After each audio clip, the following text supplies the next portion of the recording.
گرامی داشت نام نیکی باباجان غفورов مکتب بزرگی تربیت خودآگاهی و خودشناسی تاریخی و افتخار ملی میباشد.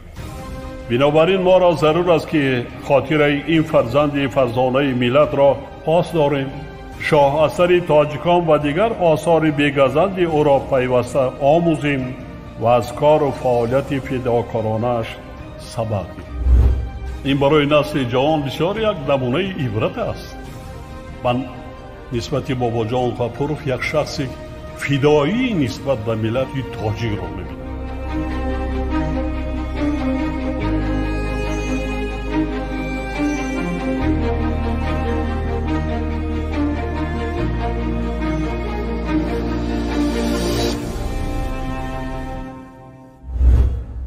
درود شنونده های گرامی، با توجه شما گفتار ادبی از سلسله خوانش بدیعی از روی کتاب تاجیکان اکادمیک باباجان غفورov، نشر مختصری علمی عاموی، راوی هنرپیشه خلقی تاجیکستان قربان صابر. آغاز گفتار 33.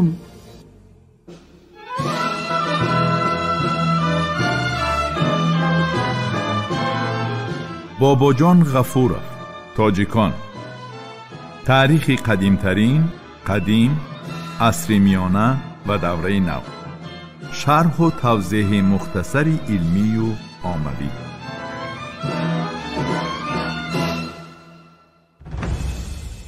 ترک ها و هیتالیان.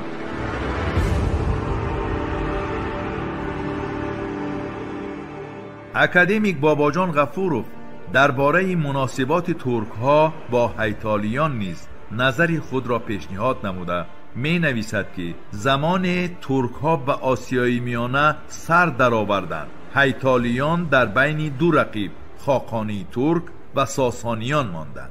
دولت ساسانیان محض در همین دوره، یعنی در عهد خسرو انوشیروان سالهای 531 579 کاملا تشکل یافته، اقتدار آن خیلی افزود و به هیتالیان دیگر باج هم نمیداد. شاهنشاه ساسانی خسرو انوشیروان با ترک ها گفت و شنید می نمود. مقصد از آن تأسیس اتفاقی بود که می بایست دولت هیتالیان را برهم می داد. این واقعه ها را حکیم فردوسی چنین تصویر می نماید: زبلخ و ز شکنان و آموی و زم، سلیح و سپه خواست و گنج و درم، ز ختلان و از تیرمیز و ویسگیر، ز هر سو سپه اندر آورد گیر.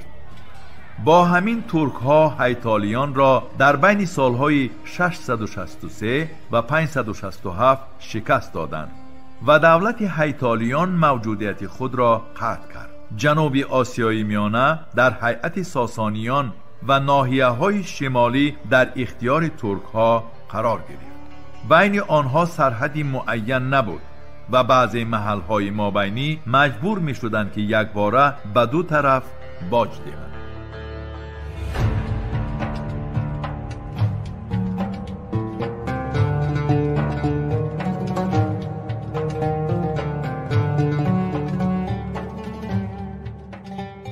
نیزای ترک ها و ساسانیان، اقتصادیات و سیاست.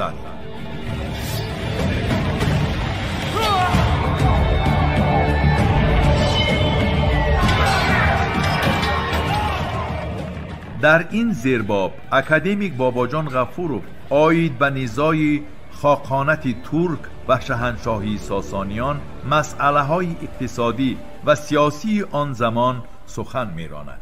مثلا او می نویسد که بعد برهم دادن دولت هیتالیان بین این اتحاد نزاع برخاست که سبب آن نه خصوصیت سیاسی بلکه ضدیت منفعت‌های اقتصادی طرف‌ها بود. سبب اساسی نظارت راه ابریشم و تجارت، خصوصا سودای ابریشم و شاهی بود. سغدیان که خود شاهی بافی می کردند و با ابریشم فروشان به واسطه رابطه داشتند، در برابر سودای آسیای میانه و ویزانتیه بیش از همه منفعت دار بودند. راه اساسی تجارت از ایران می گذشت. برای حل مسئله ترک ها به ایران سفارت را با سرداری مانیه فرستادند که هیچ کاری کردن نتوانست. شاه ساسانی بیان داشت که به ایران آمدن ترک ها موافق مقصد نیست. بنابر همین تمام پیشنهاد هیئت سفارت را رد کرد. خاقان به نزد شاه ساسانی باز سفارت فرستاد و به هیئت آن فقط ترک ها را داخل کرد. از تمام هیئت سفارت فقط یک چند نفر برگشت، باقی در ایران زهر داده کشته شدند. همه این مناسبت ترک ها و ایران را تیز و تند کرد. به این سبب حکومت خاقان خواست که با رقیب ساسانیان امپریای ویزانتیه رابطه سیاسی برقرار کند. سردار هیئت سفارتی که باید به ویزانتیه میرفت باز مانیه تعیین شد. سفارت قد ساحل شمالی بحر خزر به ویزانتیه آمده معاهده حربی بست که مقابل ساسانیان بود.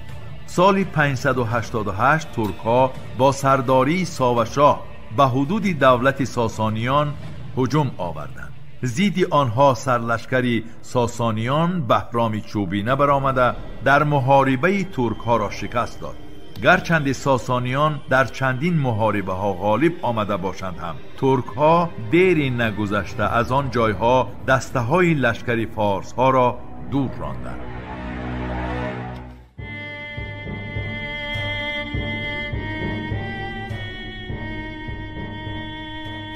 مناسبت خاقان ترک و حاکمان محلی، سینتز آسیایی میانه و ترک.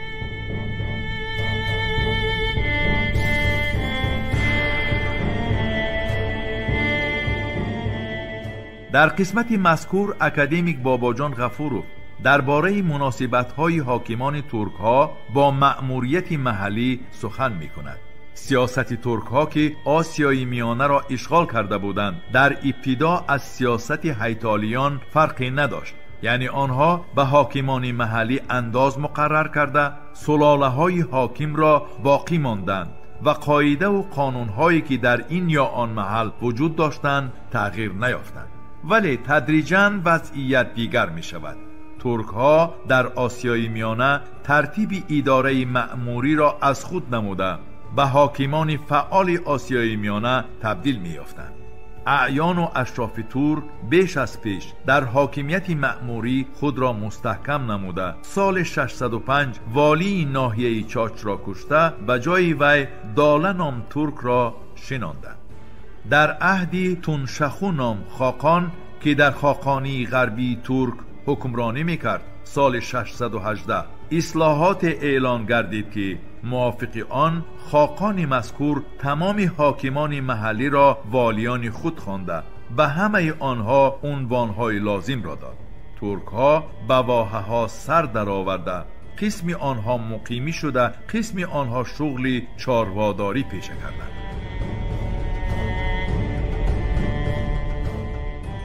نهضت ابروی. نهضت ابروی را در تاجیکان مؤلف اساساً در اساس روایت نرشخی آورده است که راجع به تاریخ بنیاد شهر بخارا سخن رفته است. بنا به اخبار این مأخذ چون مردم زیاد شد یکی را امیر تعیین کردند که نام او ابروی بود و هنوز این شهر نبود. طبق اخبار نرشخی ابروی روز تا روز توانا شده راه ظلم را پیش گرفت و مردم از جبر به هر طرف رفتند. از جمله مجبور می شوند که دهقانان بخارا به نزد پادشاه ترک روند که نام او قراجورین بود و آن را از جهت بزرگی بیاغو لقب داده بودند. آنها از بیاغو داد خواستند. بیاغو پسر خود که شیر کشور نام داشت به لشکری عظیم به آن جانب فرستاد. چون شیر کشور به بخارا آمد ابروی را در بیکن بگرفت و در جوال بزرگ انداخت تا بمرد. به شیر بخارا خوش آمد، به نزدیکی پدرنامه فرستاد و این ولایت را طلبید و دستور خواست تا به بخارا باشد. از بیاغو جواب آمد که آن ولایت را به تو بخشیدم. شیر کشور کس فرستاد به هموکت تا آن مردمان را که از بخارا فراری شده بودند با زنان و فرزندان باز به بخارا آوردند. قومی گریخته باز به بخارا آمدند و در میان آنها دهقان بزرگی بود که او را بخار خدات نامیدند. در آینده حاکمان بخارا با این نام یاد می شدند و این سلسله در بخارا تا آمدن عربها حکمران بود.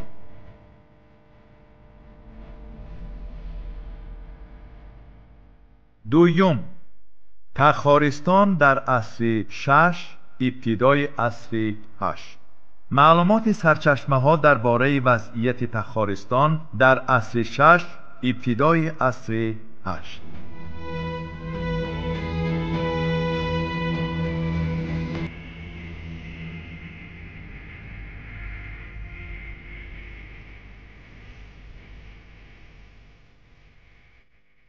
در این بخش تاجیکان در ابتدا مؤلف راجع به تیپانیمیکه تخارستان سخن رانده ذکر کرده است که نام آن بار اول در یک اثر ترجموی سال 383 ذکر می شود. مأخذهای خطایی باشند این مملکت را توخالا نامیدند. تخارستان از جهت مساحت به باختر قدیم شباهت داشت. دایر به تاریخ سیاسی تخارستان سانیون نام سیاح چینی که سال 519 به وخان آمده بود معلومات داده می نویسد که سر و لباس مردم نهایت به زیب و شینم و اکثر آن از چرم می باشد. سانیون درباره کشور هیتالیان می نویسد که این سرزمین آباد است و از پیش هر یک خانه جویبار گذشته تمام سرزمین را شاداب می نماید. لباس مردم عادی از پوست است ولی دارایان لباسهای جالب دوخته می پوشند. سالنامه عالی سویشو که به ابتدای عصر 7 مربوط است نیز عاید به تخارستان روایت می کند. سیاح عصر 7 چوانزیان درباره بسیار ملک‌های تخارستان خبر می دهد. به قول او در وخان اندک گندم و لوبیا می کارند. لباس مردم پشمی بوده است. در تصویر شغنان گفته می شود که در آنجا گندم، لوبیا و حتی کمتر شالی می کارند. لباس شغنانیان از چرم و پشم بوده است. خط اینجا به خط تخاریان مانند باشد هم ولی زبان شغنانیان از آنها فرق داشته است. چوانزیان پایتخت تخارستان، پاخا، بلخ و دیگر ناحیه ها را که در ساحل چپ تخارستان جای داشتند تصویر می کند. موافق مدرک تاریخ تن مأخذ نیمه دوم عصر 7 و اول عصر 8 تخاریان همراه هیتالیان زندگی می کردند و حیات مقیمی به سر می بردند. خای چه آنام درویش بودایی که سال 726 به آسیای میانه آمده بوده است درباره تخارستان معلومات می دهد که مملکت را عربها ضبط نمودند. پادشاه از آنها گریخت در بدخشان پناه برده است. زبان مردم از زبان دیگر مملکت‌ها فرقی کلان دارد. برای سر و لباس پشمینه و گزوارهای پختگی را استفاده می‌برند. در این سرزمین شماره شتر و گوسفند، خچیر و اسب و مساحت پختزار و تاکزار زیاد است. خوراک معمول مردم از خمیر میباشد. مردان سر و ریش و مویلب خود را میتراشند، زنان برعکس مویهای دراز دارند. در ختلان یک قسم مردم با زبان تخاری، قسم دیگر به ترکی و باز یک قسم به شیوه محلی سخن میکردند. در ختلان مردم به چارواداری، زراعتکاری و باغداری مشغول بوده. سر و لباس مردم از گزوار پشمین و پختگین بوده، بسیاری ها پوستین می پوشند. سر و روی مردان تراشیده، زنان کاکل دراز می باشند. در وخان پادشاه ضعیف است و به عربها دستنگر و هر سال به آنها باج می دهد. زبان مردم از زبان مردم ناحیه های همسایه فرق دارد. فقط نانی تنوری و خوراکی خمیری می‌خورند. سیاح این چنین درباره شغنان خبر می‌دهد که ملک شغنان به شاه وخان تابع است. اقلیم مملکت بی نهایت خنک بوده. اهالی به زراعتکاری و چارواداری و باغپروری شغل دارند. شاه و اعیان و اشراف لباس‌های پختگین دارند. پوستین می پوشند. مردم عادی از پوست لباس می دوزند و گاه چکمن می پوشند. زبان آنها از زبان مردم اطراف فرق دارد. در شغنان آیینی بودایی رسم نیست.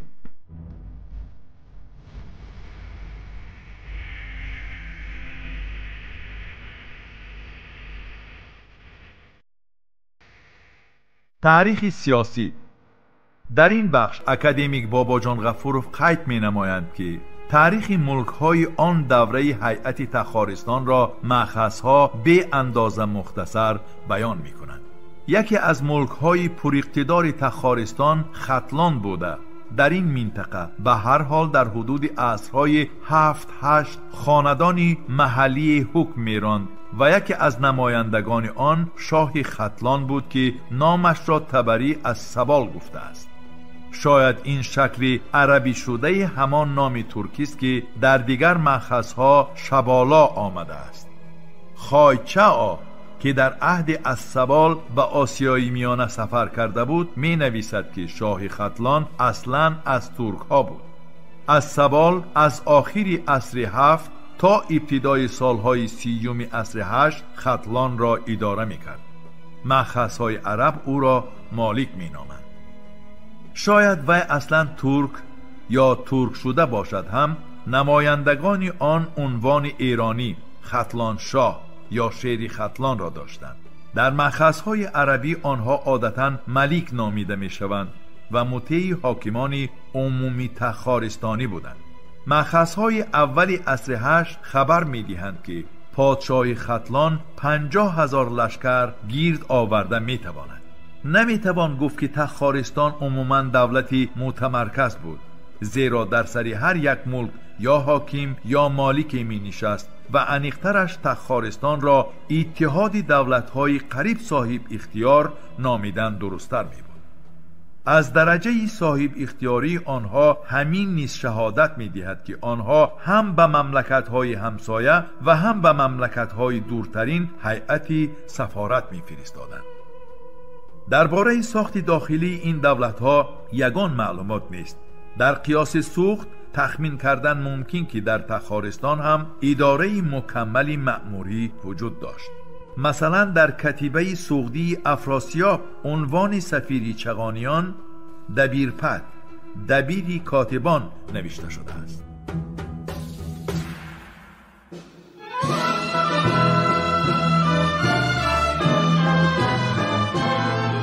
باباجان غفورov، تاجیکان. تاریخ قدیمترین، قدیم، عصر میانه و دوره نو. شرح و توضیح مختصری علمی و عاموی.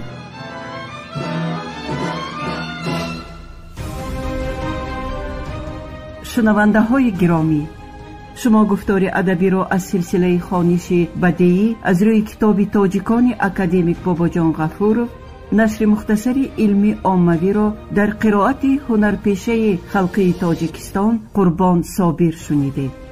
محرر سیدزاده عابدجان، کارگردان عبدالمنان رحمان.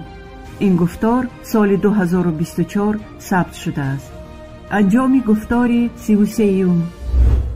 آموزش کتاب تاجیکان جوانان ما را هشدار می دهد که نیاگان فرزانه ما در مسیر تاریخ چه جایگاهی مقدس داشتند.